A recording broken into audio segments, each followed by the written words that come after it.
First of all, Kevin O'Leary, it's good to speak with you again. Thanks for taking time to speak with CPAC. Great to be here. Thank you. Well, you're still on the ballot. You'll be at the convention this weekend.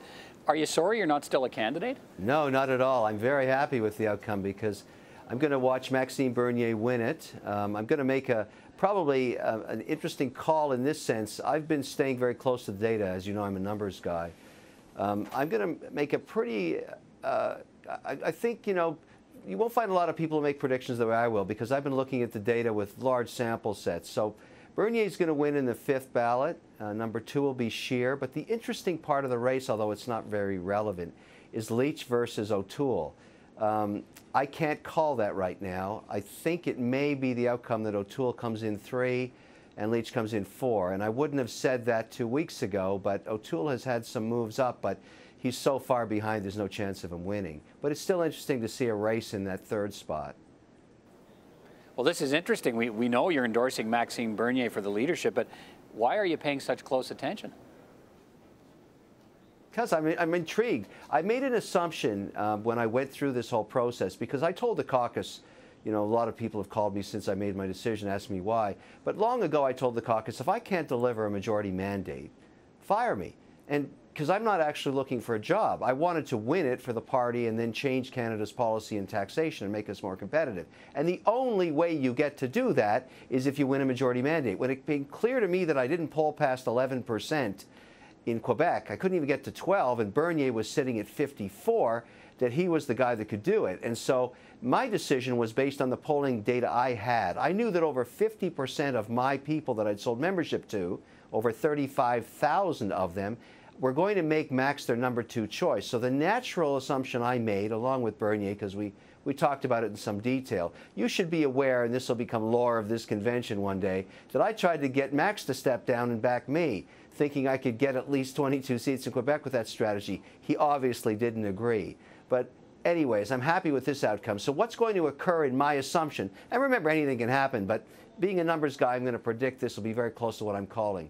I'm going to call Bernier at around 32% on the 1st ballot and Scheer in the low 20s. And it's going to get interesting as the second tiers go through, but he'll win in the 5th.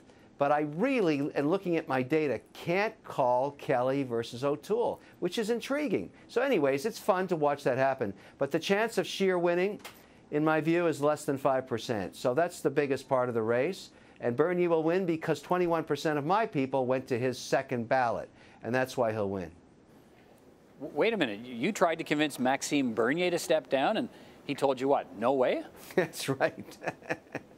I thought maybe if I could get Max to back me, that I'd solve my Quebec problem. He didn't quite see it that way, and he pointed out that at the end of the day, somebody has to win 32 seats in Quebec in the Conservative Party, or there'll be no majority mandate. And here's why I say that. People keep saying, oh, well, Harper did it, and he did it with less than 10 seats in 2011. It doesn't work now because we don't have a Jack Layton. We don't have a Bloc that took Quebec out of the equation. We have to compete with the Liberals for seats, so we can't just give it up this time. We have to get close to 30 seats as we can, and that will cause havoc for Trudeau. If we can get those rural ridings, because we're not going to win anything Quebec City or Montreal, Trudeau's going to keep that. But Bernier can probably pull into the hat about 30 seats, and that's how we're going to do it. So am I intrigued? Am I interested? Am I going to follow it? Will I be at the convention? All of the above, yes, because I think what's happening here is we're setting sail a unique candidate, a true Quebecer that actually has share in BC and Alberta and can win the Conservative Party 30 seats. And that, my friend, is a majority mandate. I can't wait for the election. In fact, I'm calling another prediction. I bet that if Bernier wins tomorrow or on Saturday, that Trudeau will actually call an election in 2018. This will make he and Butts really nervous, and they're going to have to try and call it early so that a lot of the policies that Bernier is putting forward don't gel with the voting constituency. That's what the Liberals will try and do, but I'm not sure it's going to work. Well, listen, I'm told Maxime Bernier is already preparing a transition team for the Leader's office. He's preparing for question period in the House of Commons on Monday. What can you tell me about that? Yes, he should. He won't boast that way, nor should he. Let the karma go his way. Let this be his big night on Saturday. But I, as a supporter of his, am telling you, this is the winner of the Conservative Party leadership and at least a 50-50 chance our next prime minister, if not better. This is going to be a fascinating election. It really will be, because Trudeau can no longer count on Quebec. And that's what's going to change the dynamic of this and make it such a wild race. What's the relationship you expect to have with Maxime Bernier if he wins the leadership? Well, I think we'll have a good relationship. Bax and I met last June, almost a year ago. I met his entire team. Great people, particularly his policy people, and we crafted some policies together long before I came into the race. I was part of his accelerated cost of capital allowance for the energy space, and I like that, and I continue to. If he wants advice from me on economic and tax policy, I'll readily give it to him. It'll really be his decision and what he wants to do. But I'm very proud of what I've done for the party. Sold 35,000 memberships, the majority of which went to young people, so that's important. And if he wants me to campaign for him, I'll do that. It's whatever he wants. I want him to win because I want him to change the policy Canada's on in terms of tax and economic policy, because we're no longer a growth nation. We're failing all over the place at 1.3% economic growth. So it's very important that Bernier gets rid of Trudeau. And Trudeau's a great guy, but he shouldn't be running a country. He's not qualified for it. So are you committed to running as a candidate for the Conservative Party in the 2019 election if Maxime Bernier is the leader? You know, that's always an option. The one that I've been toying with that I think could cause a lot of havoc would be a very difficult riding for the Conservatives. Crombie was the last to win it, and he was the mayor of Toronto. But I thought it would be great to take on Freeland in Rosedale. It would force the Liberals to put a tremendous amount of resource and energy there. Not guaranteed I could win. It would be a long shot. Only 110,000 people there. I could campaign in my own hometown and cause havoc. I love that idea. Okay, what about if Max Bernier is not the leader? Do you still like the idea as much? I'm going to wait till after Saturday to make that call. I mean, I think I could really work with Bernier. I'd want to be part of his cabinet if I made that decision. But it's quite a ways off. Let's get through Saturday night. I'll be there. I think we'll hear from Max at around 6:30.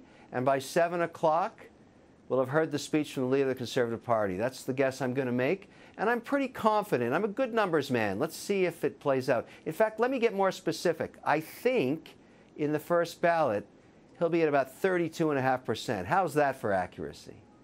Okay, we only have a few minutes left here, so let me ask you about leadership debts. You're reported to have leadership debts around $200,000. So tell me, is that figure accurate, and what's the plan to pay off the debt? I don't know the final number yet, nor does any candidate, frankly, and I'm going to make another speculation. I'm going to speculate that every single campaign is going to end this race in deficit. And so we have this extraordinary situation, and I've actually petitioned Elections Canada to allow me to pay my debts. I would like to write a check tomorrow morning to all of my vendors out of my own company. I'm happy to do that and be the bank, because no bank is going to finance all these campaigns. And I think it's kind of unfair to small vendors to leave them hanging. But it's really Election Canada's decision. If they let me do it, I'll gladly do it. We'll wait and see. Otherwise, I will continue to raise funds and pay it out like every other campaign is going to have to do. But I'm going to speculate that every single one is going to end this race in deficit because of the extraordinary number of candidates that stayed to the end of the race. We're all going to have to go raise that money, and maybe Elections Canada will have some compassion and let us pay our bills. I would certainly like to. Kevin O'Leary, good to talk to you again, and we'll see you this weekend on the convention floor. Thanks. Take care. Bye-bye.